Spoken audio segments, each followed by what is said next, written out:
Buona luce a tutti quanti. Raccontare con la luce di un in giro a produrre un po' di video e spero anche qualche bella foto. Sono finalmente uscito a fare primissima uscita al Bramito, che appunto questo qui è il periodo, siamo già in pieno Bramito perché quest'anno è iniziato un po' prima, di solito inizia a metà di settembre fino alla metà di ottobre, quest'anno già fine prima settimana di settembre ha iniziato e oggi siamo al 19 di settembre e sono già belli in attività i cervi. Oggi non sono con Antonella, Bella e Lupo, ormai la nostra cameraman di fiducia, cioè mia sorella, ma sono con l'anziano, che lo vedete lì sulla panchina che sta sbinocolando per vedere il panorama, dai. Da qua su.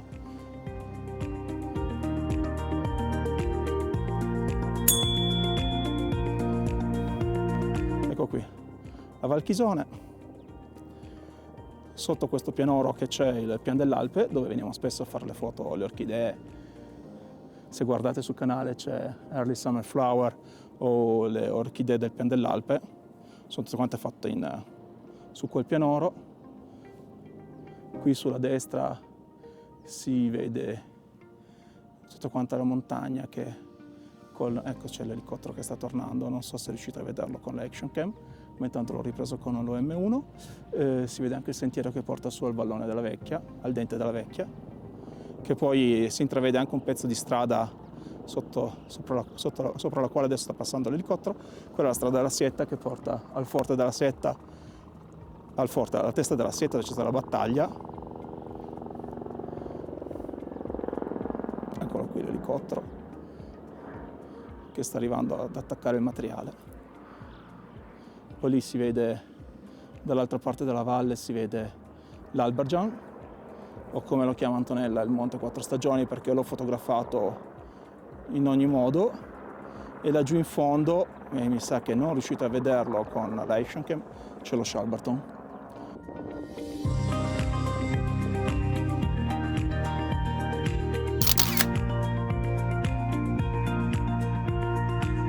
Ed eccoci qua.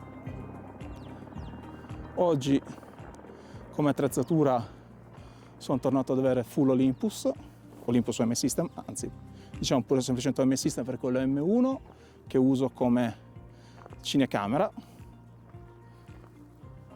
La faccio vedere, eccola qua, con mouthbox della Tilta, ho preso anche un rig della Small Rig e un monitor esterno per aiutarmi con la messa a fuoco. Ovviamente davanti ho montato un filtro ND variabile per aiutarmi con l'esposizione.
Allora, qua su ho fatto un po' di foto, ho fatto le riprese che tanto vi ho mostrato, le foto, le panoramiche che ho fatto, i panorami che ho fatto qua su, li ho fatti tutti quanti in RS a 80 megapixel, così vedete anche un po' come rende l'M1 Mark II a fare 80 megapixel in RS. E questo qui è stato anche uno dei selling point che mi ha deciso di fare l'upgrade dall'M1 all'M1 II, perché comunque ha il file RAW a 12 bit a differenza di quello della OM1 che è 10, quindi c'è più gamma dinamica e a me piace. Adesso giudicherete anche voi. Ho fatto delle riprese anche dall'altra parte, la Val di Susa, dove si vede Roccia Melone, la montagna più alta triangolare. Non ho parlato di la fotovlog perché era impossibile, era pieno di motociclisti e turisti che passano, giustamente fanno le loro cose, fanno rumore. E qui sono un attimo più tranquillo, posso chiacchierare un attimo in santa pace. E basta, adesso si parte. Ho preparato l'M1 col 300 f4 settappata per la caccia fotografica e via, si inizia. A più tardi. Ed eccomi qua. Abbiamo fatto il primo giro tra Pian dell'Alpe e Bracatina, che è di solito il posto dove più spesso riusciamo a vedere i cervi e sentirli bramire. È mezzogiorno, è caldo, c'è tanta confusione, quindi al momento ancora nulla, però non fa niente. Adesso faremo che fare pranzo anche noi. Eccolo qui c'è l'anziano che oggi mi accompagna. Saluta anziano. Ciao Davide, ciao, buona giornata. E niente, vi faccio vedere un po' l'attrezzatura. Questa qui è la mia M1 col 300 f4 che diventa un bellissimo 600 f4 su M-System. Rimane sempre f4 perché la luce che entra, quella è fisica, non cambia. Cambia un po' la profondità di campo delle foto. È superiore con il micro 4 terzi, però sinceramente quando uno ha una buona lente, poi a parte il fatto che questa lente è fantastica perché è f4 e io la uso sempre f4 perché è nitidissima a tutta apertura e appunto quando una lente è valida non ci sono grossi problemi, anzi se poi riuscirò a fare qualche foto vedrete che gli sfocati sono tutt'altro che malvagi. Mentre invece qui c'è pronto il setup audio con, vedete qua, lo zoom H8 e i due microfonini collegati con il cavo XLR. Adesso li proverò per la prima volta perché non li ho mai usati, non ce l'ho mai fatto usare da che li ho comprati, e inizierò a fare una piccola registrazione qui agli uccellini nella foresta, così ve la faccio sentire e poi speriamo di sentire i bramiti dei cervi più tardi. Adesso mangiamo e ci vediamo dopo. A più tardi.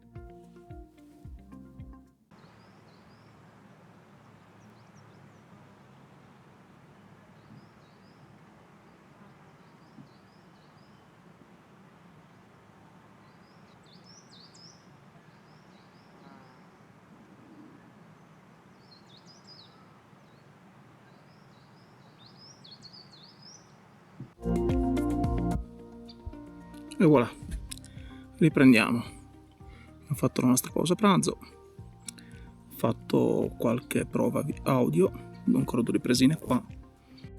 Ho sentito giusto un bramito lontanissimo che si sentiva a malapena. Adesso andiamo a prenderci un caffè al rifugio e poi facciamo altri 2 o 3 giri e vediamo un po' cosa succede, sperando di vedere qualcosa perché ultimamente questi safari alpini al bramito sono abbastanza deludenti, diciamo. Però vabbè, se non vieni su provi e riprovi, comunque le foto e i video non li fai. Quindi si viene su, si fatica, si gira, si spera. Devi essere pronto sempre a cercare di beccare il momento giusto e non disperare mai. Ci vediamo tra poco, sperando con qualche bella novità. A dopo! E diciamo così, per la legge dei grandi numeri, se qualcosa può andare male, andrà storto, ma proprio stortissimo. E va bene, in pratica queste nubi stanno decretando la fine di questa giornata, dove gli unici animali che abbiamo visti sono queste belle pecorelle e qualche capretta.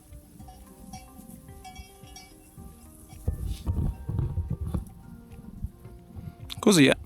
Vabbè, le solite mucchine. Ho sentito un bramito da lontanissimo, ovviamente non ce l'ho fatta neanche a registrarlo. Cervi e camosci, manco l'ombra. Eppure stiamo passando la giornata, come si dice in gergo, con il naso tra le lenti o sul cannocchiale, alla ricerca di qualche segno di vita di animali che qua di solito è pieno, ma a quanto pare non è oggi la giornata giusta. Ora, visto che sta montando così le nubi, proverei a salire di nuovo al Colle delle Finestre, vedere se riesco a fare una foto al mare di nubi e chiudiamo qui la giornata. Vediamo. Salgo su, vediamo se riesco a fare almeno questa foto e boh, ci vediamo dopo. Ed eccomi, siamo corsi su perché appunto veniva su la nebbia, cioè le nubi, e non ci siamo sbagliati. Voilà, il mare di nubi.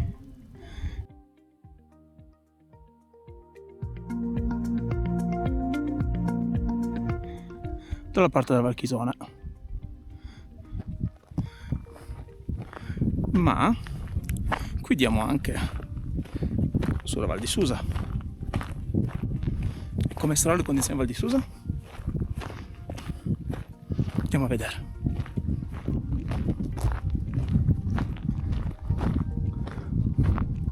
Uno spettacolo stato puro.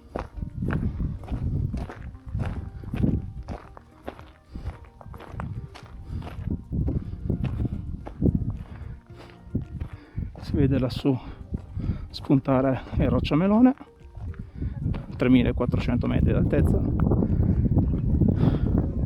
abbondanti, perché c'è ancora qualcosetta in più, e questo spettacolare mare di nubi. No animali, ma almeno questo. Ho detto no animali, sbagliato.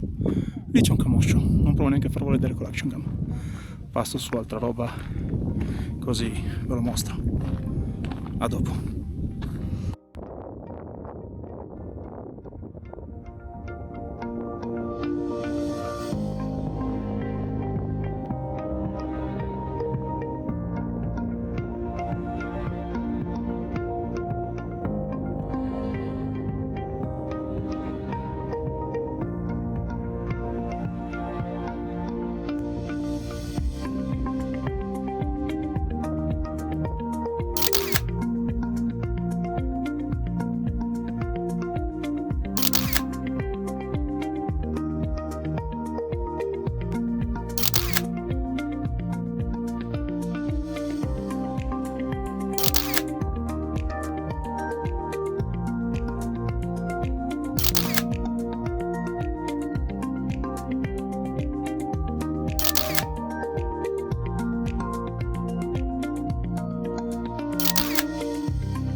E alla fine li ho sentiti bramire almeno.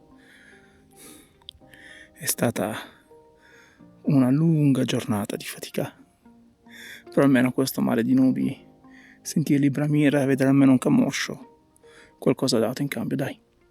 Adesso inizio a scendere, vediamo se mi assiste ancora un po' di fortuna e riesco a vederne uno durante la discesa. Cross the finger. A dopo. Eccoci qua. E per oggi decretiamo la fine. Non ne posso più. Sono stanchissimo, ma guardate cosa ho appena fotografato.